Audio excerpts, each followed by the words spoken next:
Hello সবাইকে, আজকে আরও একটা নতুন ভিডিও নিয়ে চলে এসেছি তোমাদের কাছে। আজ আমি এই লাল পাঞ্জাবিটার উপর ডিজাইন করব। প্রথমে আমি ভালো করে পাঞ্জাবিটাকে ইস্ত্রি করে নিই। এরপর একটা বোর্ড বা তোমরা চাইলে কার্ডবোর্ড বা কাগজ ভিতরে দিতে পারো, যাতে অপোজিট সাইডে রং না লেগে যায়। দু সাইডে সমানভাবে দাগ টেনে নিই। ডিজাইনটা তো যাতে সমান হয় তার জন্য আমি একটা কাগজে ডিজাইনটা কেটে সেইটা বসিয়ে আঁকছি।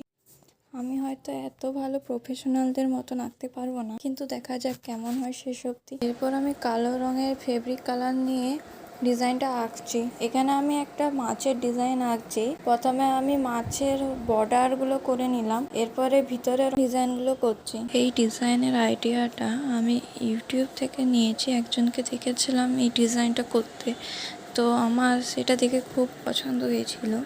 দেখতে দেখতে আমার ভিতরে ডিজাইনও করা হয়ে গেছে। এরপর আমি বাইরের আউটলাইনগুলো করে নেব। আউটলাইন হয়ে যাওয়ার পর এরপর আমি সাদা রঙের ফেব্রিক কালার দিয়ে কিছু ডিটেলস অ্যাড করছি। তোমরা বলো তো ফাইনাল লুকটা কেমন হয়েছে।